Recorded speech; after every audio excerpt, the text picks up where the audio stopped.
الحمد لله نحمده ونستعينه ونستغفره ونؤمن به ونتوكل عليه ونعوذ بالله من شرور أنفسنا ومن سيئات أعمالنا من يهده الله فلا مضل له ومن يضلل فلا هادي له وأشهد أن لا إله إلا الله وحده لا شريك له وأشهد أن محمدا عبده ورسوله أما بعد فإن خير الحديث كتاب الله وخير الهدي هدي محمد صلی اللہ علیہ وسلم وشر الامور محدثاتها وكل محدثة بدعة وكل بدعة ضلالة وكل ضلالة في النار.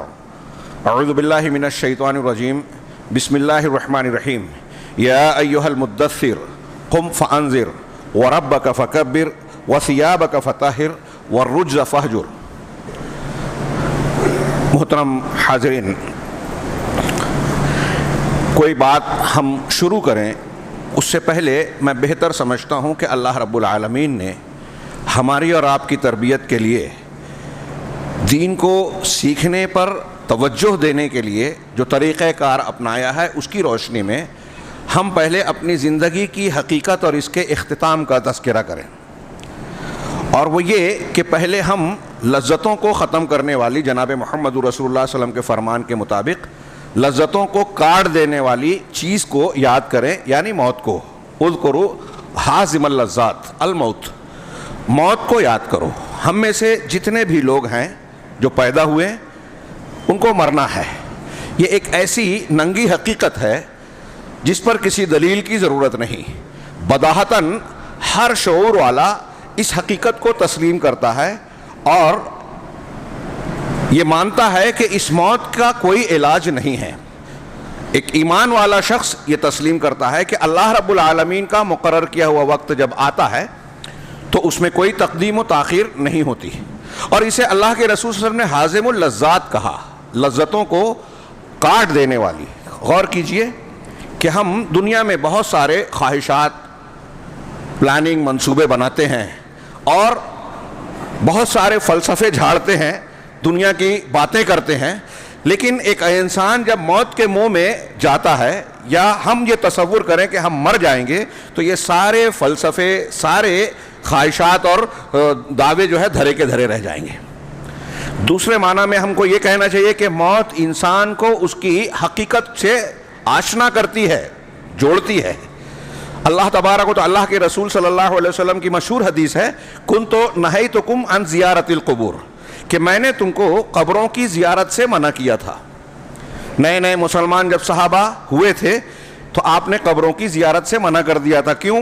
اس لیے کہ شرک سے، کفر سے، ایمان اور توحید پہ ابھی نئے نئے آئے تھے.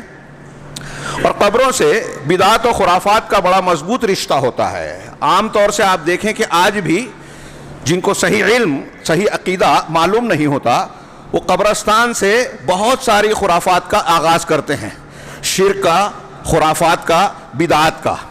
تو اللہ کے نبی صلی اللہ علیہ وسلم نے پہلے ابتداءً تربیت کی بنیاد پر کہ لوگ شرک سے آئے ہیں پھر سے قبرستان جائیں گے تو اس کی طرف جا سکتے ہیں، لہذا راستہ بند کیا. اس پر غور کرنے کی ضرورت ہے تربیتی نقطہ نظر سے. تو میں نے تم کو قبروں کی زیارت سے منع کیا تھا. اب زیارت کا اجازت دی تو اس کے آداب بھی بتائے. مردوں سے مانگنے کے لیے نہیں جانا ہے، مردوں کے لیے دعا کرنے. اور اس کی وجہ اس حدیث میں جو بتائی اسے میں کہنا چاہتا ہوں کہ فزوروہا، الا فزوروہا، آپ نے فرمایا کہ پہلے میں نے منع کیا تھا لیکن اب کہہ رہا ہوں کہ تم اس کی زیارت کرو. کیوں زیارت کرو؟ مردوں کو سے مانگنے کے لیے نہیں. فإنها تذکر الآخرہ وفی بعض الروایہ فإنها تذکر الموت. اس لیے کہ وہ آخرت کو اور موت کو یاد دلاتی ہے. قبروں کی زیارت یا قبرستان کی زیارت کرنا ہمیں موت کو یاد دلاتا ہے اور یہ اس حقیقت کو تازہ کرتا ہے کہ ہم کو بھی ایک دن یہیں آنا ہے. مستقل گھر ہمارا دنیا ہے ہی نہیں. کن فی الدنیا کأنک غریب او عابر سبیل. حضرت ابن عمر سے اللہ کے رسول نے فرمایا کہ دنیا میں ایسے رہو جیسے کہ تم مسافر ہو، اجنبی ہو یا راستہ طے کرنے والے. یہ منزل نہیں ہے، ہاں، منزل کی طرف پہنچانے والا راستہ ہے، راہ منزل ہے. اس کو منزل سمجھ کر یہاں ٹھکانہ مت بناؤ. اس طرح رہو. حضرت عبداللہ ابن عمر اللہ کے رسول صلی اللہ علیہ وسلم کا یہ فرمان نقل کر کے خود یہ کہتے تھے آگے کہ جب تم صبح کرو تو یہ یقین مت رکھو کہ شام ہوگی، شام ہو جائے تو یہ یقین نہ رکھو کہ صبح ملے گی آپ کو۔ اور ہم دیکھ رہے ہیں کہ ایسے واقعات ہوتے ہیں لوگوں کے ساتھ۔ ہاں، بعض روایتوں میں یہ جملہ ہے کہ کوئی بھی نماز اگر آپ پڑھ رہے ہیں، آپ جب نماز پڑھ رہے ہیں تو ایسا تصور کیجئے کہ یہ نماز آپ کی رخصتی نماز ہے، اب اس کے بعد آپ کو کوئی نماز ملنے والی نہیں۔ تھوڑی دیر کے لیے اپنے آپ کو اس تصور میں لے جائیے کہ ہم ایسے یہ سوچ لیں دل میں یقین ہو کہ ابھی جمعہ پڑھ رہے ہیں، عصر ہمیں نہیں ملے گی، تو کیا جذبات ہمارے ہوں گے، اللہ رب العالمین کے تعلق سے ایمان اور تعلق کی کیسی بنیادیں ہوں گی۔ وہ جو اخلاص اور جذبہ اس سے پیدا ہوگا، دنیا داری کے تصورات ہٹ کر آخرت کی طرف توجہ جو ہوگی وہ دوسرے تصور سے نہیں پیدا ہو سکتی۔ قرآن کی وہ سورت جو آپ جمعہ کی نماز میں کبھی کبھی پڑھتے تھے، سورہ جمعہ اور پھر سورہ منافقون، تو سورہ منافقون کے آخر میں ہے اللہ رب العالمین نے فرمایا وَأَنفِقُوا مِمَّا رَزَقْنَاكُمْ مِن قَبْلِ أَن يَأْتِيَ أَحَدَكُمُ الْمَوْتُ، کہ اللہ نے تم کو کہہ رہا ہے کہ ہم نے جو کچھ تمہیں روزیاں اور نعمتیں عطا کی ہیں، ہم نے جو کچھ عطا کیا ہے ان میں سے خرچ کرو۔ وَأَنفِقُوا مِمَّا رَزَقْنَاكُمْ مِن قَبْلِ أَن يَأْتِيَ أَحَدَكُمُ الْمَوْتُ، اس سے پہلے کہ تم میں سے کسی کے پاس موت آ جائے، موت کا وقت آ جائے۔ فَيَقُولُ، تو وہ یہ کہنے لگے لولا اخرتنی رب لولا اخرتنی الی رب لولا اخرتنی الی اجل قریب، کہ پروردگار ایسا کیوں نہیں ہوا کہ تو مجھ کو کسی قریبی وقت کے لیے مؤخر کر دیتا، تھوڑی سی اور مہلت دے دیتا، مرنے جا رہا ہوں، ایسا کیوں نہیں کیا؟ پروردگار کر رہا ہے کہ تھوڑا اور ٹائم دے دے۔ ہاں، فَأَصَّدَّقَ وَأَكُن مِّنَ الصَّالِحِينَ، تو میں صدقہ و خیرات کر لوں۔ ہاں، بعض علماء نے کہا کہ یہاں صدقے ہی کا ذکر کیوں کیا؟ حج کر لوں، نماز پڑھ لوں، روزہ رکھ لوں، قرآن کی تلاوت کر لوں، ذکر کر لوں، یہ نہیں کہا۔ یہ اس لیے کہا کہ انسان اللہ سے اور آخرت سے غافل ہوتا ہے دنیا کے چکر میں، مال و دولت کے پیچھے پڑ کر۔ صدقہ و خیرات کرنا اسی مال کا خرچ ہے، گویا واقعی دل سے قربانی دے رہا ہے بندہ، تو یہاں صدقے کا بطور خاص ذکر کیا۔ فَأَصَّدَّقَ، یہ اس کی فضیلت بھی ہے، تو میں کچھ صدقہ و خیرات کر لیتا، وَأَكُن مِّنَ الصَّالِحِينَ، اور نیک لوگوں میں سے بن جاتا۔ پروردگار، تھوڑی دیر کے لیے میں آپ تمام سے کہوں گا، اپنے آپ سے بھی تصور کیجئے، اپنے آپ کو وہاں رکھیے۔ سارے فلسفے، ہاں، ہم کوئی بات سنتے ہیں تو دماغ میں کچھ فلسفے رہتے ہیں، کیڑے نکالتے ہیں، یہ بات اور وہ بات دنیا داری کی بنیاد پر نصیحت کی باتوں کو نظر انداز کرتے ہیں۔ لیکن اگر ہمارے سامنے موت ہو اور یہ اپنا انجام کہ ہمیں اللہ تبارک و تعالیٰ کے سامنے پیش ہونا ہے، موت کے منہ میں جانا ہے، اور جس وقت موت آ گئی اس کے بعد ہمارا کوئی عمل کارگر نہیں ہوگا، تو بندہ یہ ساری چیزیں چھوڑ کر حق کو، دین کو، سچی نصیحت کو قبول کرنے کا اپنے اندر مادہ پائے گا، جذبہ پائے گا، قبول کرنے کا مزاج بنے گا۔ یہ تصور کیجئے، یہ رب العالمین نے پیش کیا، میں نہیں کر رہا ہوں، کہ ایسا جب کسی کے پاس موت آ جائے تو یہ کہے کہ پروردگار تھوڑی سی، لولا اخرتنی الی اجل، قریبی مدت تک کچھ تو مجھے مؤخر کر دیتا، ہاں، فَأَصَّدَّقَ وَأَكُن مِّنَ الصَّالِحِينَ۔ لیکن اللہ نے آگے فرمایا وَلَن يُؤَخِّرَ اللَّهُ نَفْسًا إِذَا جَاءَ أَجَلُهَا، جب کسی نفس کا مقررہ مدت جو اللہ نے طے کر رکھا ہے جب وہ آ جاتا ہے تو پھر اللہ اس کو ہرگز مؤخر نہیں کرتا۔ ایک سانس، ایک لمحہ، ایک سیکنڈ اور اس کا کوئی چھوٹے سے چھوٹا حصہ آپ کو، ہم کو مہلت نہیں مل سکتی۔ سوچئے تھوڑی دیر کے لیے، میں عرض کر رہا ہوں کہ اس تصور میں اس موقع پر اپنے آپ کو رکھیے کہ میری موت کا وقت آ گیا، اب میں سوچ رہا ہوں کہ مجھے کچھ مہلت مل جاتی، وصیت نصیحت کر لیتا، معاملات ٹھیک ٹھاک کر لیتا، اللہ سے توبہ کر لیتا۔ اس موقع کو آپ اور ہم یاد کریں تو ہمیں جو یہ ابھی موقع ملا ہوا ہے، صحت ہے، شعور ہے، ہوش و حواس ہے، کام کرنے کی مہلت ملی ہے، ہم اس کی قدر و قیمت جانیں گے، وقت کی قیمت جانیں گے۔ میں ایسا مانتا ہوں کہ وقت کی قدر و قیمت جاننے والی اس سے بہتر تعلیم اور قرآن کا جو یہ بیان ہے نہیں ہو سکتی، کہ آپ کا دم واپسی آخری لمحہ جب آئے گا تو ایک لمحہ مانگے کہ نہیں ملے گا۔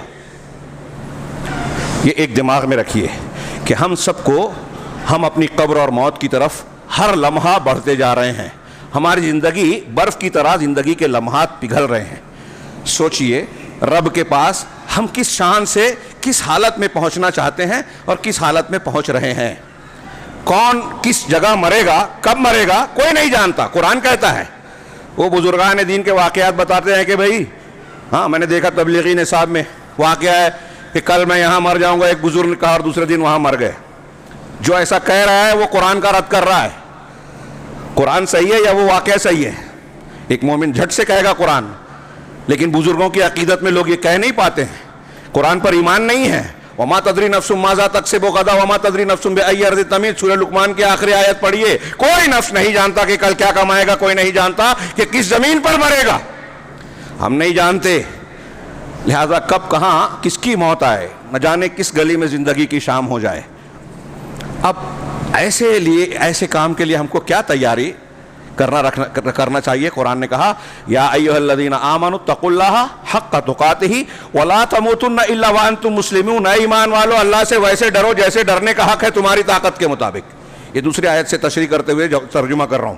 ہاں، ولا تموتن الا وانتم مسلمون. اور تمہاری موت آئے تو اس حالت میں کہ تم مسلمان رہو، اللہ کے فرما بردار رہو. موت ایمان کی حالت میں آئے، یہ مانگنا چاہیے بندے کو. اس سے بڑا بدقسمت کوئی نہیں ہے. دنیا مل جائے، پوری بادشاہت مل جائے، ساری زمین کی پراپرٹی مل جائے، لیکن ایمان پر موت نہیں ملی تو بہت بڑا بدقسمت ہے. اس سے زیادہ محروم کوئی ہے ہی نہیں.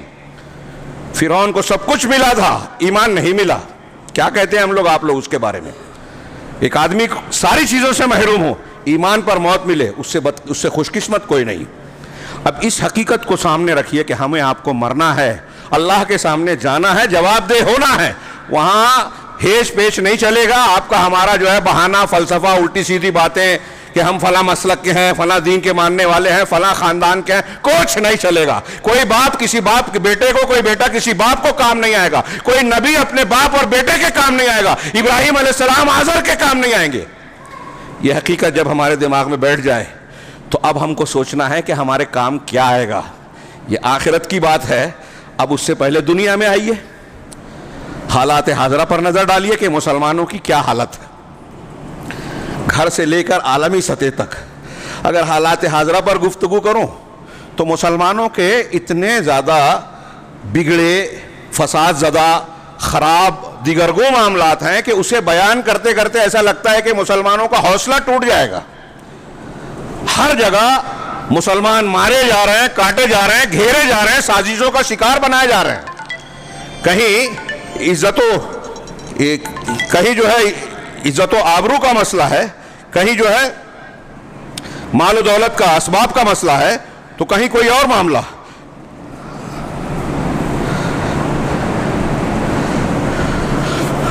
ہر جگہ مسلمانوں کو نشانہ بنایا جا رہا ہے. ابھی تازہ جو صورتحال چل رہی ہے ہندوستان میں، پاپولر فرنٹ آف انڈیا اور اس سے متعلقہ تنظیموں پر بین لگایا گیا 5 سال کے لیے. گرفتاریاں ہو رہی ہیں، خوف اور خطرہ ہر طرف منڈلا رہا ہے. جو لوگ یہ جانتے اور سمجھتے ہیں کہ اس کے پیچھے کیا کیا مقاصد ہو سکتے ہیں، سیاسی پیچھے ہو سکتا ہے، وہ بھی اس کی تائید کرنے پر مجبور ہیں. صورتحال ایسی بنائی جاتی ہے. یہاں میں رک کر یہ کہنا چاہتا ہوں کہ اس میں جو مسلمان نوجوان شریک رہے ہیں اور ہیں، ان کو علماء کرام اشارتاً، وضاحتاً، کنایتاً سمجھاتے رہے، بولتے رہے کہ یہ جو طریقہ کار آپ لوگوں نے اختیار کیا ہے یہ شرعی اور دینی ہے ہی نہیں، قرآن و حدیث والا طریقہ نہیں ہے، یہ جذباتیت والی بات. ہاں، میں خود کئی جگہ گیا، تقریریں کی، سوال و جواب ہوا. ہاں، لوگوں نے سوال کیا کیا قرآن میں یہ نہیں ہے لڑنا بھیڑنا، دشمنوں سے مقابلہ کرنا؟ تو میں نے ان سے سوال کیا کہ قرآن میں ہجرت بھی آپ نے کی کیا؟ دعوت جس سے شروعات کی آپ نے کی کیا؟ توحید کے اسباق تمام انبیاء آغاز کرتے ہیں، کیا آپ نے اس پر عمل کیا، سیکھا؟ توحید معلوم نہیں ہے، اللہ معلوم نہیں ہے، اللہ کی صفات، اسماء، اللہ تعالیٰ پہ ایمان کے خصوصیات، یہاں تک کہ کلمہ جس سے انسان اسلام میں داخل ہوتا ہے، لا الہ الا اللہ، 20 سال 25 سال 15 سال داماد اور دین کا کام کر رہے ہیں، اور توحید کی شرائط نہیں معلوم، معنی نہیں معلوم، اس کے تقاضے نہیں معلوم، ارکان نہیں معلوم. میں اکثر یہ بات کہتا ہوں کہ انبیاء کرام جس چیز سے دعوت کی شروعات کرتے تھے، ہم 20 سال بعد بھی وہ نہیں سیکھ رہے ہیں. کون سا دین سیکھ رہے ہیں؟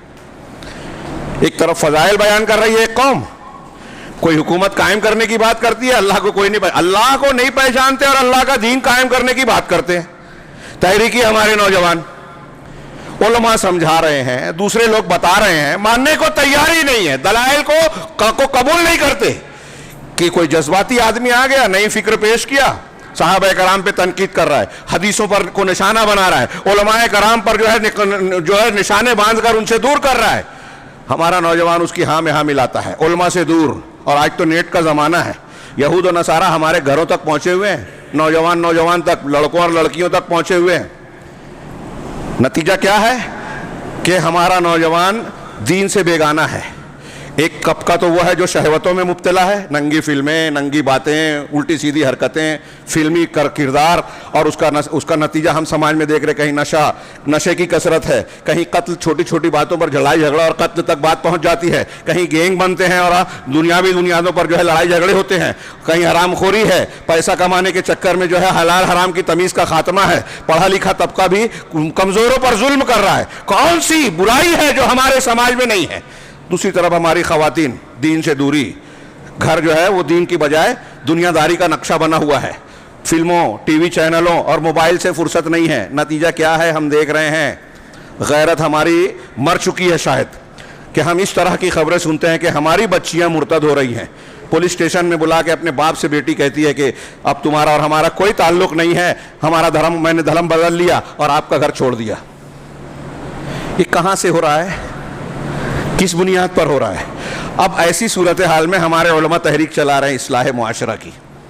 ہمارے مالیگاؤں شہر میں کافی چل رہا ہے, میں اس کو برا نہیں کہتا, اچھی بات ہے, ضروری ہے, اصلاح کی ضرورت ہے, تربیت کی ضرورت ہے. اس کا مطلب یہ ہے ان حالات کا کہ ہم نے اپنے گھروں میں تربیت نہیں کی, لیکن تربیت کا نقطہ کیا ہو, طریقہ کیا ہو, یہ بہت اہم بات ہے, بہت اہم بات.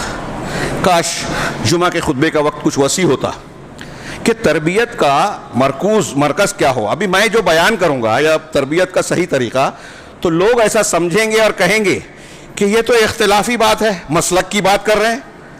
ابھی مسلک وسلک کنارے رکھیے, میں کون ہوں, آپ کون ہیں, یہ ہٹائیے. بحیثیت مسلمان آپ کسی بھی عالم سے یا عام مسلمان سے سوال کیجیے کہ دنیا میں جناب محمد رسول اللہ صلی اللہ علیہ وسلم سے بہتر کوئی مربی ہو سکتا ہے؟ اللہ کے کلام اور اس سے بہتر کوئی تعلیم ہو سکتی ہے قرآن سے بہتر؟ نبی صلی اللہ علیہ وسلم نے جس طرح تربیت کی, سماج کی اصلاح کی, عقیدہ, منہج, عبادات, اخلاق جو آپ نے سکھایا, جس طرح آپ نے صفائی کی, کیا اس سے اچھا کوئی پیر صاحب, کوئی امام صاحب, کوئی مفتی صاحب, کوئی مولوی صاحب, وہ چاہے ہوا میں اڑتے ہوں, پانی پہ چلتے ہوں, ہاں, بڑی بڑی کرامتوں کا مظاہرہ کرتے ہوں, عشاء کے وضو سے فجر کی نماز, مغرب کی نماز کے وضو سے فجر کی نماز پڑھتے ہوں, ایسا کچھ بھی کرتے ہو, کیا نبی سے بہتر ہو سکتے ہیں؟ سوال کیجئے.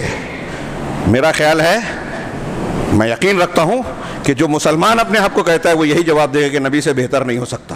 اور پھر تجربہ ہے, تجربہ شاہد ہے, اللہ نے آپ کو وہ مقام دیا, وہ حیثیت دی, آپ کی حفاظت فرمائی. آپ نے 23 سالہ اپنے دور نبوت میں, قرآن کے نزول کی جو مدت ہے یا نبوت کی مدت ہے, 23 سالہ زندگی میں صحابہ کرام کی جو تربیت کی دنیا جانتی ہے. آج یورپ والے, امریکہ والے جب پڑھتے ہیں, ہاں, یورپ اور امریکہ کے جو بڑے بڑے ماہرین, دانشور اور محققین, تو حیرت زدہ ہوتے ہیں. کتابیں لکھی ہے, میں ہوائی بات نہیں کر رہا ہوں, دی 100 مائیکل ہارٹ کی کتاب, 100 بڑے لوگ دنیا کے, عیسائی تھا, لیکن پہلا نمبر محمد رسول اللہ صلی اللہ علیہ وسلم کا دیا. کیوں؟ اس نے وجوہات جو بتائی, اس میں یہ کہا کہ محمد صلی اللہ علیہ وسلم پوری انسانی تاریخ کی واحد شخصیت ہے جنہوں نے تاریخ کا دھارا موڑ دیا. جس کو میں یہ کہتا ہوں کہ دنیا کی انسانی تاریخ کی سب سے بڑی جہالت اور جاہلیت کو سب سے بڑی تہذیب میں بدل دیا آپ نے.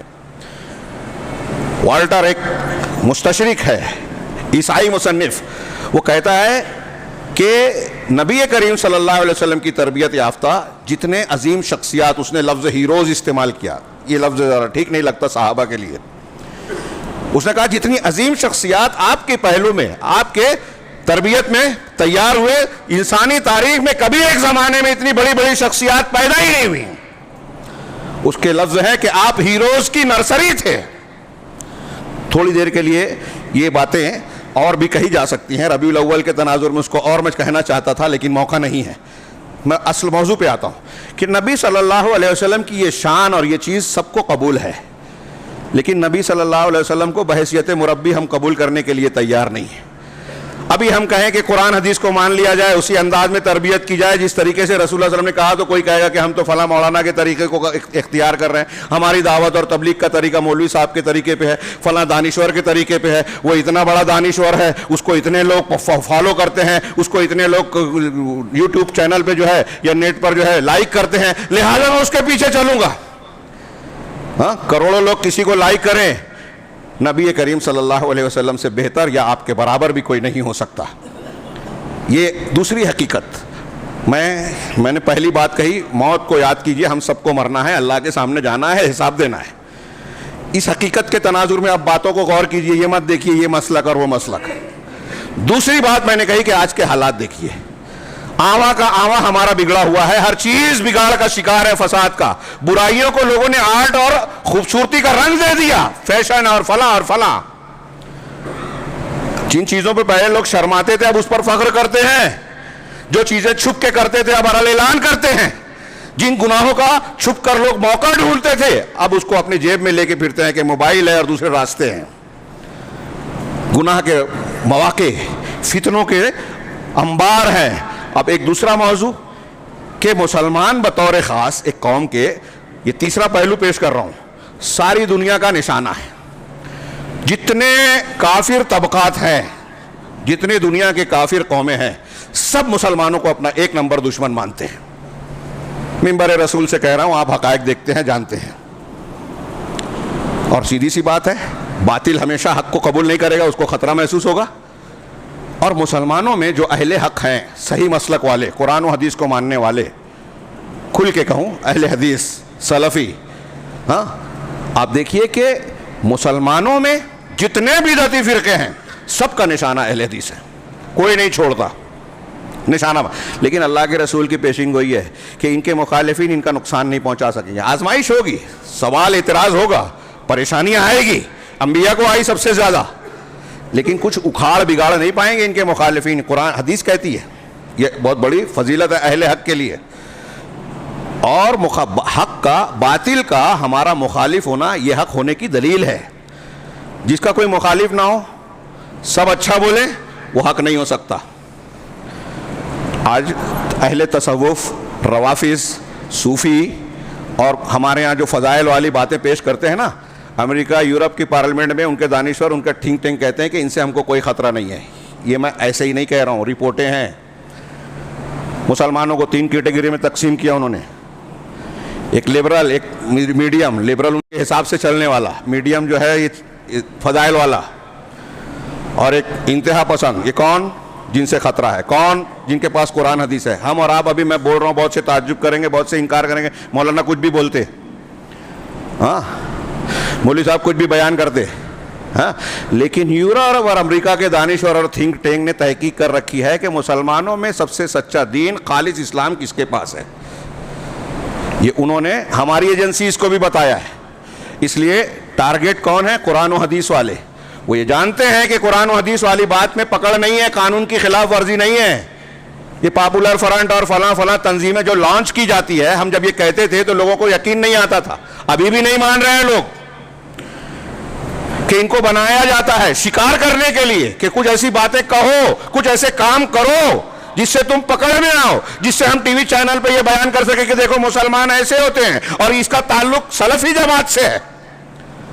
یہ جوڑنے کی کوشش کی جائے گی. ہم کو, مجھ کو اگر گرفتار کرنا ہے بس آسان ہوگا کہ بین لگا ہے, اس سے تعلق جوڑ دیا جائے, اٹھا لیا جائے گا. آپ سب لوگ اور پوری مسلمان, پوری قوم جو ہے خاموش رہے گی. ہاں میں ملائی کہ نیشنل اور سیکورٹی کا مسئلہ ہے, دہشت گردی سے اس کو جوڑ دیا.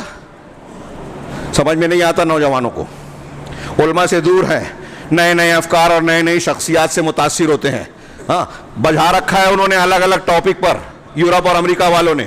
میں اکثر نام لے کے کہتا ہوں, یہ پاکستان کے کچھ لوگ ہیں, غامدی, مرزا علی انجینئر, ان لوگوں کو چھوڑ دیا ہے تیار کر کے. ان کے پیچھے ٹیم ہے, ان کو مواد دیتی ہے, چیلنج کریں, بظاہر بولے ہمارا نوجوان خوش.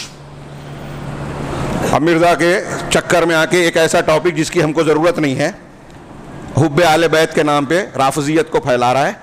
اس نام پہ حضرت امیر معاویہ, بعض صحابہ کو متہم کیا جاتا ہے, اور اس میں ہمارا نوجوان بحث کر رہا ہے. ایمان بھی برباد کر رہا ہے, وقت بھی برباد کر رہا ہے. علماء کرام کی سننے کو تیار ہی نہیں ہے. ان سے بھی میں کہوں گا تھوڑی دیر کے لیے سوچئے کہ جب موت کا وقت آپ آئے گا آپ کیا لے کے جائیں گے اللہ کے پاس. یہ جو ابھی شروع میں تمہید میں ہم نے کہا رب لولا اخرتنی الی اجل قریب, یہ الٹے سیدھے مذاہب لے کے جاؤ گے کیا بنے گا؟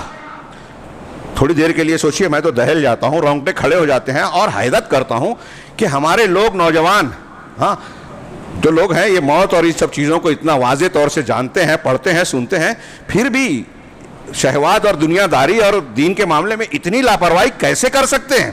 تو پھر یقین ہوتا ہے اللہ کی تقدیر پر کہ اللہ کی توفیق سے جو محروم ہو. بوڑھا آدمی ہے, معلوم ہے کہ زیادہ سے زیادہ, اب ایک فرض کیجئے کہ ایک آدمی 60 سال کا ہے, اس کو اگر جیے گا بھی تو کتنا جیے گا؟ 5 سال, 10 سال, 20 سال. پھر بھی معاملات سیدھے نہیں کرتا, الٹا سیدھا کام کرتا ہے, غلط وصیت کرتا ہے, لین دین حرام حلال کے اندر تمیز نہیں کرتا, بھائی ناراض ہے, رشتے کٹے ہوئے جوڑنے کی کوشش اور فکر کرتا ہی نہیں کہ ابھی میری موت ہو جائے تو اللہ کے پاس کیسے جواب دوں گا. ہے نا یہ بات؟ اپنے سماج میں اپنے اندر جھانکیے, دوسروں کو مت دیکھیے, اپنے کو دیکھیے. میں اپنے آپ کو دیکھوں, آپ اپنے آپ کو دیکھیے. میرے معاملات ٹھیک ٹھاک ہیں, یقین ہے مجھے کب مروں گا؟ ابھی 1 گھنٹے بعد مر جاؤں, بھائی سے میری بات چیت بند ہو, کیا وعید ہے رسول اللہ صلی اللہ علیہ وسلم کی؟ حرام ملک میں کھا رہا ہوں, بچوں کو کھلا رہا ہوں, کیسے بنیں گے بچے؟ میں نے دین سکھایا ہی نہیں, قرآن حدیث بتایا ہی نہیں, توحید بتایا ہی نہیں, تو کہاں جائیں گے؟ یہ شکار کرنے والے مرزا جیسے جاہل, گامدی جیسے منکرین حدیث, اللہ اور رسول کا انکار کرنے والے دوسرے لوگ پیدا ہوں گے, گمراہ کرنے والے. فلموں سے, ٹی وی چینل سے ہمارے نوجوانوں کو جو ہے گمراہی اور گلیمر دکھا کے, چمک دمک دکھا کے اسلام سے برگشتہ کرنے کی کوششیں کامیاب نہیں ہوگی تو پھر کیا ہوگا؟ ہمارا نوجوان متاثر کیسے ہوتا ہے؟ بچیاں مرتد کیوں ہو رہی ہے؟ غور کیا ہم نے؟ دوسروں کے گھر ہو رہا ہے تو ہمارا گھر محفوظ ہے ایسا سمجھ رہے ہیں؟ نہیں. یہ پوری تمہید اور یہ پوری جو تفصیل میں نے بیان کی, اس کو آپ سامنے رکھیے. وقت, مقررہ وقت ختم ہوا. یہاں سے اصل چیز جو کرنے کی ہے وہ شروع کرنی تھی. ہاں میں اس وقت نہیں بیان کر سکوں گا, انشاءاللہ کسی اگلے خطاب میں وہ تفصیل. میں عرض کرنا چاہتا ہوں کہ اب اصلاح کرنی ہے تو کیسے کرنی ہے؟ نبی صلی اللہ علیہ وسلم کے, میں صرف اپنے گھروں کی بات نہیں, آپ کو اپنے گھروں کے ذمہ دار ہیں تو وہاں تو کر سکتے ہو. یہ صرف گھروں کی بات نہیں ہے. وہ جماعتیں جو دین کا ڈنکا پیٹتی ہے, دین کو نافذ کرنے کی بات کرتی ہیں, جو ثواب اجر کے نام پر فضائل بیان کر رہی ہیں, بہت محنت کر رہی ہیں, ٹائم دے رہی ہیں, خرچہ کر رہی ہیں, لیکن صحیح طریقہ اختیار نہیں کر رہی ہیں. ان سے بہت ہی ادب سے, پورے اخلاص سے میں عرض کر رہا ہوں, میری اگر بات ان تک پہنچے تو غور کریں کہ آپ نبی کے طریقے سے اصلاح کا کام کیجئے. یہ مصیبتیں چھٹے گی, اللہ کی رحمتوں کا دروازہ کھلے گا, اللہ کی نصرت و حفاظت جب آپ کو ملے گی تو دنیا کا کوئی امریکہ, کوئی یورپ, کوئی حکومت, کوئی سنگ اور کوئی پریوار آپ کو کچھ نہیں بگاڑ سکے گا. ابراہیم علیہ السلام اکیلے تھے, جناب محمد رسول اللہ اکیلے نکلے, بنی اسرائیل کو اللہ تبارک و تعالی نے فرعون سے بچایا, کس طریقے سے دریا میں راستہ پیدا کر کے. تو ہمارے نوجوانوں کو اور ہم کو نہیں بچا سکتا جھوٹے الزامات سے, غلط راستوں سے. پہلے طریقہ ضروری ہے کہ ہم نبی کا طریقہ اختیار کریں. تو اختصار کے ساتھ یہ صرف سمجھ لیجئے کہ آج میں عنوان بیان کر رہا ہوں, تفصیل نہیں. پہلا یہ کہ آپ اور ہم, یہ آپ نے نیا اس سے سنا ہے کئی بار کہ تمام انبیاء کا طریقہ کیا ہے دعوت دینے کا, اصلاح کرنے کا, کہ پہلے عقیدہ اور اس میں بھی سب سے پہلے توحید سکھائی جائے, شرک سے منع کیا جائے. شرک مسلمانوں کی یا کسی بھی قوم و سماج کی سب سے بڑی برائی کی جڑ ہے اور آفتوں کی وجہ ہے. وَلَا تَجْعَلْ مَعَ اللَّهِ إِلَٰهًا آخَرَ فَتَقْعُدَ مَذْمُومًا مَخْذُولًا. اللہ کے ساتھ اگر کسی اور کو معبود آپ نے بنایا, پکارا, تو قرآن کہہ رہا ہے, میں نہیں, اللہ کا کلام, آپ پر ہمارا ایمان ہے نا, مذموم اور مخذول ہو جاؤ گے. مذموم محمود کی ضد ہے, یعنی برے مذمت والے مسلمان آج مذموم ہے. مخذول یہ منصور کی ضد ہے, منصور جس کی مدد کی جائے, مخذول وہ جس کی مدد اور سہارا چھوڑ دیا جائے. اللہ سہارا نہیں دے گا, مدد نہیں کرے گا. اب مسجد سے لے کے حرم تک قنوت نازلہ پڑھتے رہے, کچھ نہیں ہو رہا ہے. ہر روز نئی خبر آتی, وہاں مسلمان مارے جا رہے ہیں, وہاں حملہ ہوا, وہاں بم گرایا جا رہا ہے, شام میں اتنے قتل, اتنی مسجدیں, اتنے لوگ, اتنی پراپرٹیز, اتنے لوگ بے گھر ہو گئے, بچے جو ہے کھانے کے لیے ترس رہے ہیں. فلسطین کا معاملہ 60 سال سے زیادہ سے چل رہا ہے, اور فلاں جگہ اور فلاں جگہ, ہر روز نئی خبر. کیوں؟ پورے عالم اسلام میں دیکھ لیجئے, سعودی عرب کو چھوڑ کر میرے علم کے مطابق, اور شاید ایک آدھ جگہ کم ملے, آپ کو کوئی ملک ایسا نہیں ملے گا جہاں کھلے عام قبر پرستی، خانقاہیت، بدعت اور خرافات نہ ہوتی ہو. کوئی ملک، ہندوستان، پاکستان، سوڈان، مصر، دبئی اور شارجہ اور فلاں لبنان، تصوف کی گندگی، بت پرستی اور قبر پرستی کی گندگی، کھلا شرک اکبر. جب اتنے کھلے عام شرکیات پائی جاتی ہے تو اللہ کی مدد کہاں سے آئے گی؟ اب آپ اتحاد کی بات کر رہے ہیں، کہاں سے اتحاد ہوگا؟ ایک آدمی کہہ رہا ہے کہ وہ شرک کر رہا ہے، شرک اکبر کرنے والا لا الہ الا اللہ سے باہر نکل گیا، اسلام سے باہر ہو گیا. اب جو شرک اکبر کر رہا ہے اور جو توحید کی دعوت دے رہا ہے، دونوں ایک کیسے ہو سکتے ہیں؟ تمام انبیاء کی دعوت کا آغاز توحید کی تعلیم سے اور شرک سے ممانعت، اور ہم وہی شروع نہیں کرتے، دنیا کی بات کر رہے ہیں. یہ کر لو، وہ کر لو، میمورنڈم دے دو، کانفرنس کر لو، تنظیم بنا لو، متحدہ محاذ بنا لو، کل جماعتی تنظیم بنا لو، سب ٹھیک ہے. لیکن اگر آپ کا عقیدہ صحیح نہیں ہے، آپ کے عمل میں، عقیدے میں اگر شرک ہے، خرافات ہے، اللہ اور اس کے رسول کی مخالفت ہے، حرام خوری ہے، کمزوروں پر ظلم ہے، تو اللہ کی مدد نہیں آئے گی، طے ہے. اور اللہ کی مدد نہیں آئے گی تو دنیا کی چھوٹی چھوٹی طاقتیں بھی ہم کو نقصان پہنچائے گی اور پہنچا رہی ہیں. کوئی نہیں بچا سکتا، اللہ بچا سکتا ہے. لیکن اللہ سے بچانے کے راستے ہیں، وہ ہم قبول کرنے کے لیے تیار ہی نہیں ہیں. اتحاد و اتفاق کا راستہ کیا ہے؟ صحیح عقیدہ، صحیح منہج کی ترویج کی جائے. ہمارے درمیان اختلاف کی بنیاد یہ نہیں ہے جو ہم کہہ رہے ہیں کہ قرآن حدیث سے کہ توحید اختیار کر لو. کچھ لوگ بولیں گے کہ یہ اختلافی بات کر رہے ہیں. نہیں، ہم اتحادی بات کر رہے ہیں. جب ہم یہ کہتے ہیں کہ شرک کو ختم کرو، خرافات کو ختم کرو، یہ تقلیدی اور فلاں بنیاد پر جو اختلافات ہیں اسے ختم کرو، یہ نئے نئے افکار اور نئے نئے مفکرین جو پیدا ہو رہے ہیں، نئے نئے مناہج پیش کر رہے ہیں، کہیں تصوف ہے، کہیں رافضیت ہے، کہیں خارجیت ہے، کہیں باطنیت ہے، کہیں سیاسی اسلام ہے، اس نے مسلمانوں کو الگ الگ کر رکھا ہے، اختلاف پیدا کر رکھا ہے. ان سب کو ختم کر کے جناب محمد رسول اللہ صلی اللہ علیہ وسلم والا دین اختیار کیا جائے. توحید سے ہی ساری. ابھی کچھ لوگ اس کا مذاق اڑاتے ہیں. میں نے کچھ دنوں پہلے ایک پوسٹ دیکھی، اس میں کسی نے لکھا عربی میں کہ ایک طرف قیمتیں بڑھ رہی ہیں، مہنگائی بڑھ رہی ہے، اور ہمارا عالم جو ہے وہ توحید کی بات کرتا ہے اور اصول ثلاثہ پڑھا رہا ہے. یہ جہالت کی انتہا ہے کہ خود تو جاہل ہے اور جہالت کا مظاہرہ بھی کرتے ہیں. قیمتیں بڑھ رہی ہیں تو توحید نہیں پڑھا جائے، کیا پڑھا جائے؟ قیمتیں اگر بڑھ رہی ہیں، ہم اس سے پہلا سوال کریں جواب دینے سے پہلے کہ آپ کہہ رہے ہو کہ قیمتیں بڑھ رہی ہیں اور آپ توحید کی بات کر رہے ہو، اصول ثلاثہ پڑھو، مطلب توحید کی بات نہیں کرنی چاہیے. اگر قیمتیں بڑھ رہی تو کیا کرنی چاہیے؟ قیمتیں اگر بڑھ رہی ہیں تو کیا کرنا چاہیے؟ جلوس نکال کے زندہ باد مردہ باد کرنا چاہیے. ابھی کیرلا میں 5 کروڑ سے زیادہ کا ہرجانہ لگ گیا کورٹ سے مظاہرہ کرنے والوں کا، ہڑتال کرنے والوں کا. خاص طور سے آپ کے لیے یہ قانون بہت تیزی سے نافذ ہوتا ہے. تو بتائیے کیا کرنا چاہیے؟ قرآن کہہ رہا ہے لو ان اہل القری آمنوا واتقوا لفتحنا علیہم برکات من السماء والارض، کہ اگر اہل قرآن ایمان لے آئیں، تقوی اختیار کریں تو ہم آسمانوں اور زمین کی برکت کا دروازہ کھول دیں گے. یہ قرآن کی آیت ہے، مانتے ہو کہ نہیں مانتے ہو؟ ایمان لاؤ گے تقوی تو کہاں سے آئے گا ایمان؟ توحید سے، اصول ثلاثہ ہی سے آئے گا. یہ جاہل کو سمجھ میں نہیں آتا. قرآن کہہ رہا ہے، قرآن کو نہیں مانتا. قرآن کہتا ہے وَمَنْ أَعْرَضَ عَنْ ذِكْرِي فَإِنَّ لَهُ مَعِيشَةً ضَنْكًا، جو میرے ذکر سے، میری شریعت سے اعراض کرے گا تو اس کے لیے تنگ زندگی ہے، مہنگائی بڑھے گی. ذکر سے اعراض کرے گا، توحید سے منہ موڑے گا تو تنگ زندگی ملے گی. قرآن کہہ رہا ہے من عمل صالحا من ذکر او انثى وهو مؤمن فلنحيينه حیاتا طیبہ، جو نیک عمل کرے گا اس حالت میں کہ وہ مومن ہو، ہاں، جو نیک عمل کرے گا وہ مرد ہو یا عورت، اس حالت میں کہ وہ مومن ہو تو ہم اسے خوشگوار زندگی دیں گے، مہنگائی سے بچائیں گے. اس میں شامل ہے خوشگوار زندگی میں.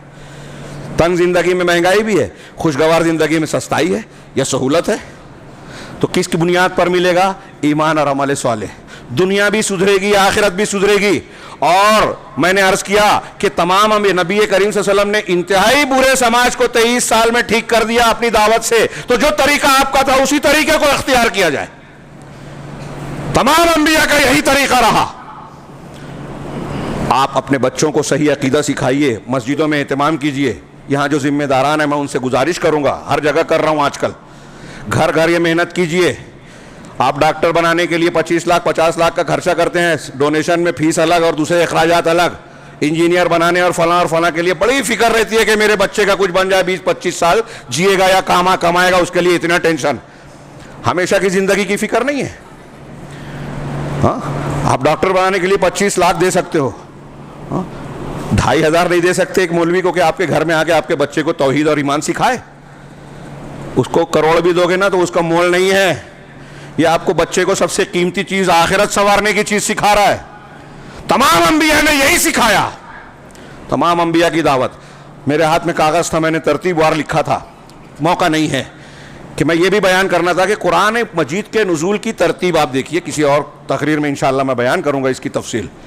سب سے پہلے قرآن کیا نازل ہوا؟ اقرأ بسم ربک الذی خلق.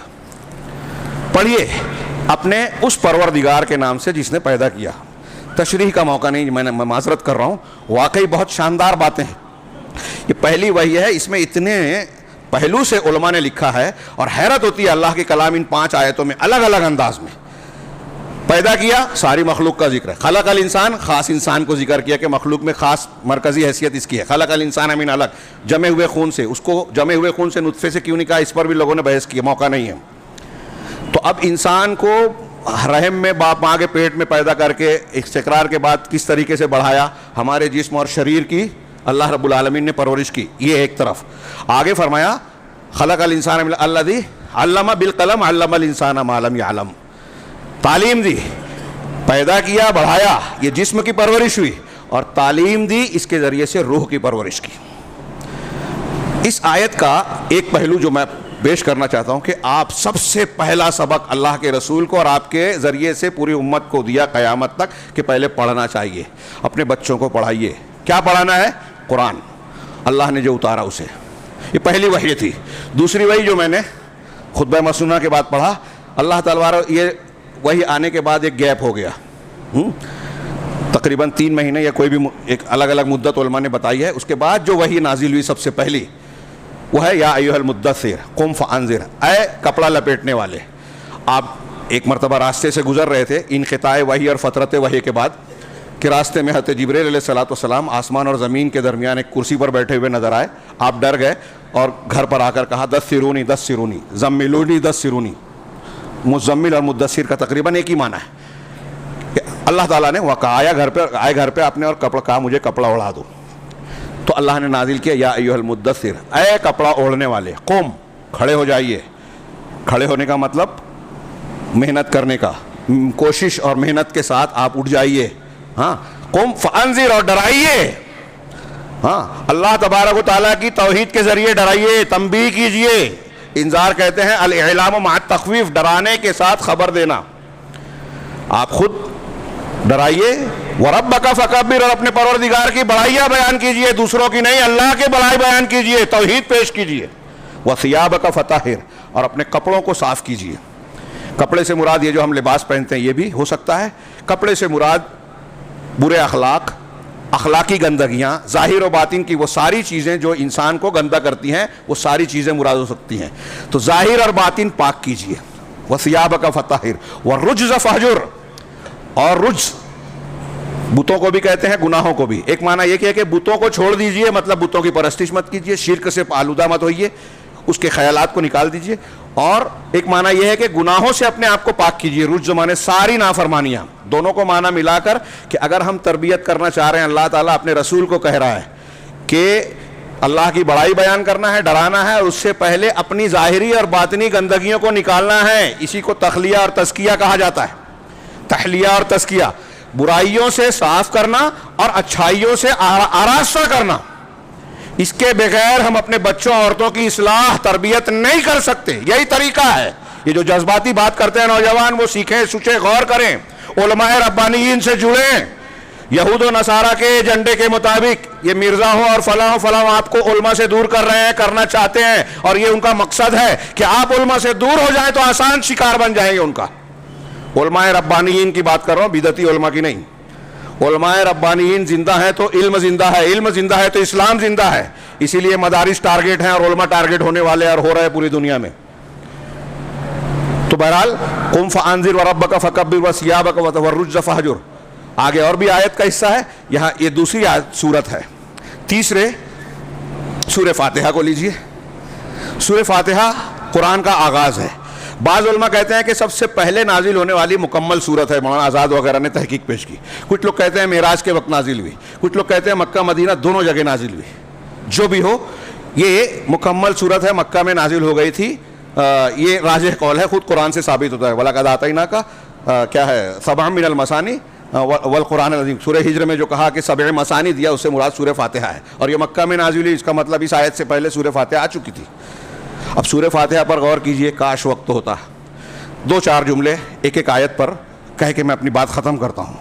ہاں, سورہ فاتحہ میں پورا قرآن کے سارے مضامین سمٹے ہوئے ہیں. اگر آپ اپنے بچوں کی گھر کی تربیت کرنا چاہتے ہیں تو یہ ہر رکعت, ہر نماز میں پڑھی جانے والی اس سورت کو اچھی طرح سے گہرائی سے سکھا دیجئے. دنیا کا کوئی باطل انشاءاللہ ہلا نہیں پائے گا. بسم اللہ الرحمن الرحیم, اس کے فضائل, اس کے مسائل, اس کے معنی اور مطلب کو چھوڑ کر پہلا الحمدللہ, الحمدللہ رب العالمین. یہ ایک جملے میں اللہ کی تینوں توحید آتی ہے. الحمد, تمام تعریف اللہ کے لیے ہے. تعریف کس کے لیے ہوگی؟ جس کے اندر خوبیاں ہیں. جس کے اندر خوبیاں ہیں اس کی صفات ہیں. تو اس کا مطلب جب الحمدللہ ہم کہہ رہے ہیں تو اللہ تعالیٰ کے تمام اسماء و صفات کو مان رہے ہیں. للہ, اللہ کے لیے. اللہ الہ سے بنا ہے جس کی عبادت کی جائے. حضرت ابن عباس نے کہا اللہ ذو الالوہیت والعبادہ, وہ ذات جو الوہیت اور عبادت کے لائق ہے وہ اللہ ہے. اللہ کا اسم خاص اللہ ہے, اسم الجلالہ. موقع نہیں ہے تفصیل نہ پیش کرتے ہوئے. اس میں توحید الوہیت آ گئی, اس میں بھی, اور آگے جو ہے ایاک نعبد و ایاک نستعین. رب العالمین, رب اللہ کا نام بھی ہے اور صفاتی نام ہے. رب بمعنی مربی, تربیت کرنے والا. آقا, متصرف, مالک, رب کے معنی میں شامل ہے. اللہ ہمارا رب ہے, کائنات کا رب ہے. کیسے؟ ان کو پال پوس رہا ہے, زندگی دی, موت وہی دیتا ہے, نفع نقصان وہی پہنچاتا ہے, سارے کائنات کا نظام چلاتا ہے. اب جب وہ رب ہے, وہی کھلا رہا ہے, وہی اسی نے ہوا دی, پانی دی, تو اس کی ربوبیت کا حصہ ہے کہ اس نے رسول دیا, دین دیا, ہدایت دی. اب ہم اللہ کے رسول کو چھوڑ کر دوسروں کو پکڑ رہے ہیں. رب وہ ہے تو حکم وہ دے گا نا, حق اس کا ہے حلال حرام کرنے کا, شریعت اس کی, رسول اس کا. تو وہ رب ہے, ہم کو وہ دے رہا ہے. اسی میں یہ نکلا کہ ہم سب محتاج ہیں, پوری کائنات محتاج ہے, یہاں تک کہ انبیاء اور فرشتے بھی محتاج ہیں رب کے. تمام جہانوں کا پروردگار, پالنہار وہی ہے. تو یہ توحید ربوبیت آ گئی. توحید کی تینوں قسمیں, الحمدللہ رب العالمین, الرحمن الرحیم, رحمت کی صفت سے, انتہائی مہربان, رحمت کرنے والا, شفیق. ڈبل صفت لائی. ہاں, احدہما ارق من الآخر, خود بھی رحمت کی صفت سے بھرا ہوا ہے رحمان, اور رحیم ہے, مومنوں پر رحم بھی کرتا ہے, بندوں پر رحم بھی کرتا ہے. علامہ ابن قیم نے لکھا کہ یہ جو 3 صفات شروع میں آئی ہے اللہ کی, اس میں اللہ تعالیٰ کے جتنے اسماء و صفات ہے سب کا معنی سمٹ جاتا ہے, آ جاتا ہے. اس تفصیل کا موقع نہیں. مالک یوم الدین, یوم الدین جزا کے دن کا مالک ہے. مالک وہ ہے جو مالک ہوتا ہے, اسی کا حکم چلتا ہے. اس کائنات میں اسی کا نظام اور اسی کا حکومت چل رہی ہے. اسی کو اوامر اور نواہی اسی کے ماننے چاہیے, فلاں اور فلاں کے نہیں. پیدا اس نے کیا. ہاں, ہندو مذہب, جین مذہب, فلاں مذہب اور فلاں مذہب کے ماننے والوں سے سوال کیجئے کہ پیدا کرنے والا ایک ہے. جس نے پیدا کیا اس نے پیدا کر دیا, آپ حکم کسی اور کا چلے گا؟ گھر کے مالک آپ ہیں, گھر میں نظام کسی اور کا چلے گا؟ شادی آپ نے کی, آپ کی بیوی پر کوئی اور کا حق ہوگا؟ یہ سمجھانے کے لیے مثالیں دے رہا ہوں, تفصیل کا موقع نہیں ہے. تو مالک یوم الدین, اب جزا کے دن کا بطور خاص اس لیے مالک ہے کہ اس دن اب کسی کا اختیار نہیں رہ جائے گا دنیا میں جو دے رکھا ہے. دنیا کے بادشاہ اور دنیا کے جو متصرفین ہیں ان کا اختیار بھی ختم ہو جائے گا. پوری زمین اللہ کی مٹھی میں, اور 7 آسمان اس کے داہنے ہاتھ میں لپٹے ہوں گے, اور کہے گا کہ میں ہوں بادشاہ. کہاں ہے زمین کے بادشاہ, کہاں ہے متکبر لوگ؟ یہ قرآن کی آیت اور بخاری مسلم کی حدیث کا معنی میں نے بیان کیا. مالک یوم الدین. اب دیکھیے کہ رب العالمین وہ آغاز اس نے کیا, رحمان و رحیم ہے, دنیا کی زندگی چل رہی ہے رحمت کے ساتھ. ہم گناہ کرتے ہیں فوراً عذاب نہیں آتا, ہمارے ساتھ رحمت و شفقت کا ہر معاملہ ہے. اس کی رحمت کے بے پایاں بحث پہلو ہو سکتے ہیں, اس پر بحث کا موقع نہیں ہے. وہ رحمت کے ذریعے جلا رہا ہے, اور پھر مر جائیں تو قیامت کے دن کا فیصلہ وہی, ابتدا بھی اسی کے ہاتھ میں, انتہا بھی اسی کے ہاتھ میں. لہذا جب سو ہی سب ہے, بندے نے یہ مانا تو کہا ایاک نعبد و ایاک نستعین, ہم تیری ہی عبادت کرتے ہیں. یہ لا الہ الا اللہ کی ترجمانی, و ایاک نستعین, اور تجھ سے ہی مدد مانگتے ہیں, لا حول ولا قوت الا باللہ کی ترجمانی. تیری ہی عبادت کرتے ہیں، یہ اللہ کا حق ہے اس لیے پہلے ذکر کیا، اور اللہ کے حق کو ادا کرنے میں بھی اللہ کی مدد کے بغیر ہم نیکی نہیں کر سکتے، اس لیے ایاک نستعین بھی کہا۔ دونوں کے ساتھ کیا تعلق ہے گہرا، اور یہ ایاک نعبد و ایاک نستعین میں نے اس پر مستقل تقریر کی ہے۔ علامہ ابن تیمیہ اور دوسرے لوگوں نے کہا کہ قرآن پچھلی کتابوں کا خلاصہ ہے، سورہ فاتحہ قرآن کا خلاصہ ہے، اور ایاک نعبد و ایاک نستعین سورہ فاتحہ کا خلاصہ ہے۔ کتنی اہم ہے اور کتنی زبردست جامعیت ہے اس میں، ہماری زندگی کا مقصد سمٹا ہوا ہے، اس پر غور کرنے اور پڑھنے کی ضرورت ہے روز نماز میں، ہر نماز میں اسی لیے کہا گیا۔ آگے ہے اہدنا الصراط المستقیم، اور پورا پھر کہ ہمیں صراط مستقیم پر چلا، ہاں ان لوگوں کا راستہ جس پر انعام کیا، ان کا نہیں جو مغضوب علیہم والضالین ہیں۔ ہر نماز میں پڑھتے ہیں، اس کو سمجھیں۔ اہدنا الصراط المستقیم کے دو معنی عبد الرحمن بن ناصر السعدی وہ کہتے ہیں کہ یہ کہہ رہے ہیں کہ ہم کو اہدنا الی الصراط و اہدنا فی الصراط، صراط مستقیم کی طرف اور صراط مستقیم کے اندر دونوں ہدایتیں دے۔ الی الصراط کا مطلب یہ ہوگا کہ دنیا میں بہت سے مذہب ہیں، ان مذاہب میں جو سچا مذہب ہے اس کی توفیق دے، ہم اس کو مانیں اور قبول کریں، اس پر قائم رہیں، تو یہ اسلام ہے۔ اور مسلمان ہونے کے بعد مسلمانوں میں بہت سارے فرقے ہیں، طریقے ہیں۔ اللہ کے رسول نے کہا 73 ہوں گے، سب 72 جہنم میں جائیں گے، ایک جنت میں جائے گا۔ تو فی صراط کا مطلب یہ کہ صراط مستقیم میں ہم کو ہدایت دے، مطلب صحیح راستہ بتا اس گروہوں میں، فرقوں میں۔ یہ کوئی چھوٹی موٹی بات نہیں ہے۔ عبد الرحمن بن ناصر السعدی، علامہ ابن تیمیہ اور دوسرے لوگ کہتے ہیں کہ یہ جو دعا ہے نماز میں، اہدنا الصراط المستقیم، یہ بندے کے لیے سب سے ضروری، سب سے اہم، سب سے زیادہ نفع بخش، دنیا اور آخرت کے لیے ضروری دعا ہے۔ یہ اگر صراط مستقیم سے ہم محروم ہو گئے تو کتنے بھی تیر ماریں کچھ فائدہ نہیں ہے۔ نبی کریم صلی اللہ علیہ وسلم دوسرے مقامات پر اللہم انی اسألک الہدی والتقی والعفاف والغنی مانگتے تھے۔ اللہ کے رسول، اللہ تعالیٰ نے قرآن میں سکھایا ربنا لا تزغ قلوبنا بعد اذ ہدیتنا، پروردگار ہمیں ہدایت دینے کے بعد ہمارے دلوں کو ٹیڑھا مت کر۔ کتنے مسلمان ہیں، مسلمان ہوتے ہیں کسی مرزا کے چکر میں آ کے صحابہ کے خلاف جاتے ہیں، کہیں منکرین حدیث کے چکر میں آ کے حدیثوں کا انکار کرتے ہیں، نماز روزہ جمعہ جماعت چھوڑ دیتے ہیں، تحریکیت اور خارجیت کو اختیار کر کے مسلمانوں کو کافر کہنے کے راستہ اختیار کر لیتے ہیں۔ آج ہم دیکھ رہے ہیں کوئی سید قطب حسن البنا، مولانا ابو العلا مودودی ان کی افکار میں متاثر ہو کے شدت اختیار کرتے ہیں، علماء کو، عمرا کو کافر قرار دیتے ہیں، ان کے قتل کو جائز قرار دیتے ہیں، دھماکے کرتے ہیں، اور اس راستے پہ جاتے ہیں جس کی بنیاد پر آسانی سے گرفتار ہوتے ہیں۔ یہ صراط مستقیم سے، صحیح منہج سے ہٹے ہوئے لوگ ہیں۔ کتنی ضروری ہے یہ دعا، قدم قدم پر ہم کو شکار کرنے والے لوگ قائم ہیں، راستوں میں کھڑے ہوئے ہیں، ہمارے عقیدے کو بگاڑنے کے لیے فتنہ، شبہات اور شہوات کے فتنے قدم قدم پر ہمارا تعاقب کر رہے ہیں، اس لیے اس دعا کی ضرورت ہے۔ حضرت انس کی روایت ہے، اللہ کے رسول صلی اللہ علیہ وسلم سے دعا سنا ترمذی کی، وہ کہتے تھے کہ اللہ کے رسول دعا اکثر کہتے تھے یا مقلب القلوب ثبت قلبی علی دینک، اے دلوں کو الٹ پلٹ کرنے والے، پھیرنے والے، میرے دل کو اپنے دین پر جما دے۔ حضرت انس کہا کہ اللہ کے رسول، ہاں ان آمنا بک وبما جئت بہ، جو آپ پر اور آپ جو لے کر آئے ہم پر اس پر ایمان لے آئے ہیں، تو کیا آپ ہم پر ڈرتے ہیں، ہم پر خوف ہے کہ ہم بھٹک جائیں گے؟ تو کہا ہاں، ان القلوب بین اصبعین من اصابع اللہ، کہ لوگوں کے دل اللہ کی دو انگلیوں کے، اللہ کی انگلیوں میں سے دو انگلیوں کے بیچ ہیں، وہ جیسے چاہتا ہے الٹتا پلٹتا ہے۔ ہاں ہم لوگ سوچتے ہیں کیا ضرورت ہے ہدایت کی۔ دکتور ربی نے لکھا کہ آج کل مسلمانوں میں جب ہم کہتے ہیں کہ توحید اختیار کرو، شرک مت کرو، بدعت سے توبہ کرو، سنت پر آؤ، تو کہتے ہیں کیا ہم شرک اور بدعت کرتے ہیں؟ آپ کون سے کس کھیت کی مولی ہیں؟ ہاں حضرت ابراہیم دعا کر رہے ہیں ربی جعل ھذا البلد آمنا وجنبنی واہل ھذا البلد آمنا وجنبنی وبنی ان نعبد الاصنام۔ سورہ ابراہیم میں دیکھیے اللہ کے رسول حضرت ابراہیم امام الموحدین دعا کر رہے ہیں کہ پروردگار اس شہر کو امن والا بنا اور مجھے اور میرے بیٹوں کو اس بات سے بچا کہ وہ بتوں کی پرستش کریں۔ سوچئے ہم اور آپ اور ہم، کوئی بولے بت پوجو، پوجیں گے کیا؟ یہ ڈر ہے کیا؟ نہیں، ہم بولیں گے نہیں ہے، لیکن ابراہیم علیہ السلام دعا مانگ رہے ہیں کہ مجھ کو اور میرے بیٹوں کو اس بات سے بچا کہ بتوں کی پرستش کریں۔ شرک سے کتنا ڈرنا چاہیے، کتنا احتیاط کرنا چاہیے، سوچئے۔ نبی صلی اللہ علیہ وسلم دعا کر رہے ہیں اپنے ربنا یا مقلب القلوب ثبت قلبی علی دینک۔ یہ تعلیم حضرت بکر صدیق، عمر فاروق کو دے رہے ہیں اللہ کے رسول صلی اللہ علیہ وسلم، جن کے مقابلے میں ہمارا ایمان کچھ نہیں ہے، اور قدم قدم پر ہمارے سامنے جو ہے وہ عقائد کو بگاڑنے والی چیزیں ہیں۔ تو بہرحال خلاصہ کلام یہ کہ دعوت و تبلیغ کا طریقہ کیا ہے۔ حدیث کی طرف اشارہ کرتا ہوں اور بات کو ختم کرتا ہوں. بخاری مسلم کی بڑی مشہور حدیث ہے. اللہ کے نبی صلی اللہ علیہ وسلم نے حضرت معاذ، حضرت ابن عباس راوی ہیں، حضرت معاذ بن جبل کو یمن کی طرف بھیجا گورنر اور بداعی بنا کر. تو ان کو جو نصیحت کی وہ دعوت کا اصول ہے. 20 مسئلہ اس سے نکلتا ہے اس ایک حدیث سے.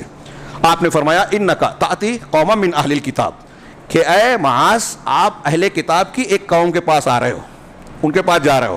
فَلْيَكُنْ أَوَّلَ مَا تَدْعُوهُمْ إِلَيْهِ شَهَادَةُ أَن لَا إِلَهَ إِلَّا، سب سے پہلی بات جس کی طرف تمہیں دعوت دینا ہے وہ لا الہ الا اللہ کی گواہی ہے. بعض روایتوں میں محمد رسول اللہ بھی ہے. غور کیجئے یہاں کیا ہے، اہل کتاب کی طرف. اہل کتاب توریت اور انجیل کو ماننے والے. اس کا مطلب یہ کہ اہل کتاب ہوتے ہوئے بھی آدمی مشرک ہو سکتا ہے. اس کا مطلب مسلمانوں میں بھی بہت سارے لوگ قرآن حدیث کو ماننے کا دعویٰ کرنے کے باوجود مشرک ہو سکتے ہیں اور ہیں.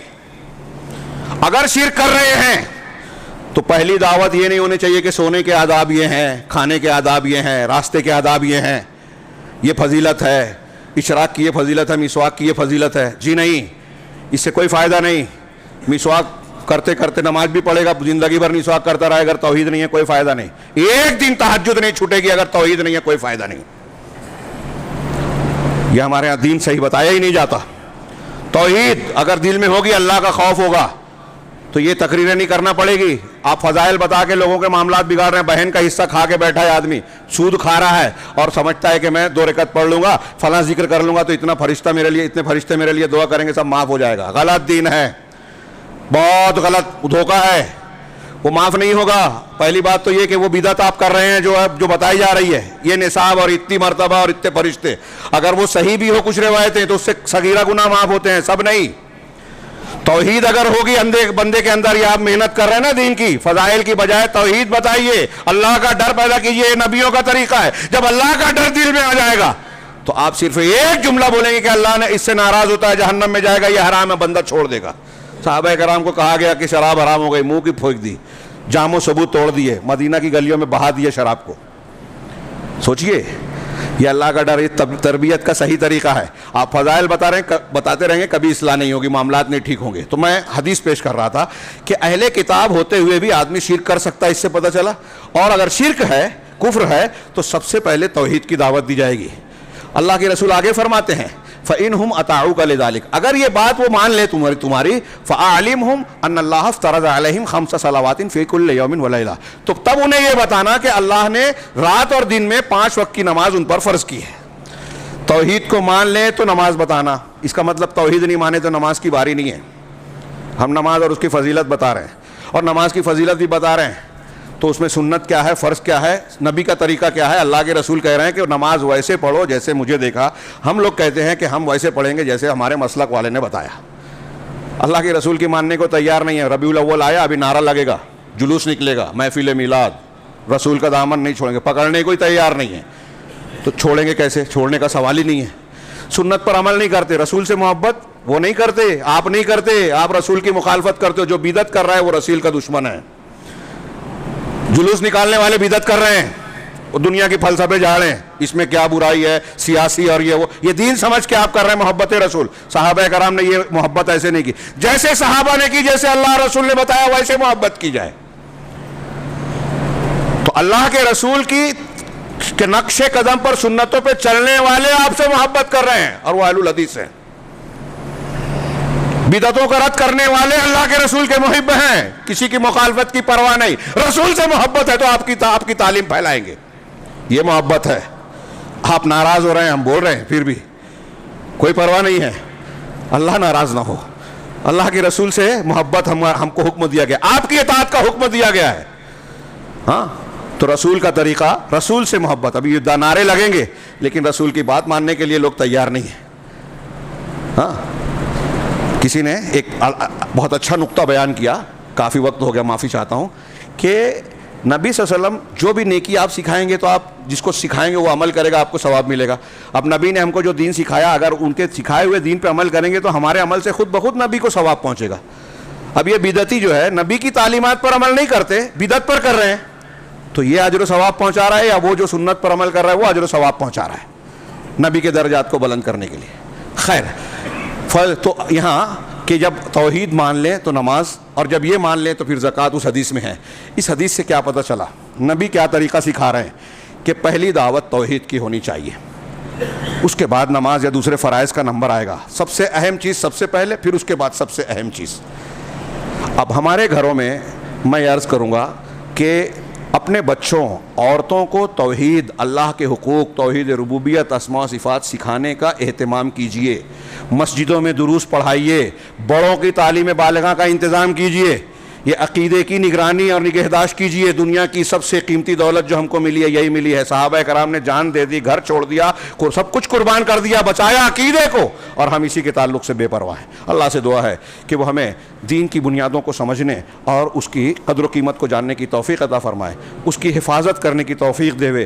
اور آج اس کی لاپرواہی, اس سلسلے کی لاپرواہی سے جو قرآن و حدیث کی روشنی میں ہم پر جو مصیبتوں کے پہاڑ ٹوٹے ہیں, مسلمانوں کے خلاف جو سازشیں کی جا رہی ہیں, گرفتاریاں ہو رہی ہیں, جھوٹے الزامات عائد کیے جا رہے ہیں, اور مختلف قسم کی پریشانیوں کے ذریعے سے گھیرا جا رہا ہے, رب العالمین تمام فتنوں سے ہم کو اور تمام مسلمانوں کو محفوظ رکھے, حفاظت فرمائے, اور دشمنوں کی چالوں اور سازشوں کو ناکام بنائے, مسلمانوں میں اتحاد پیدا کرے, صحیح عقیدے کی بنیاد پر ہمیں اور آپ کے دل کو نرم کرے, اور صحیح عقیدے, صحیح دین کو اختیار کرنے کی توفیق اور جرأت عطا فرمائے. اقول قولی ھذا واستغفر اللہ لی ولکم سائر المسلمین وصلی اللہ علی نبینا محمد.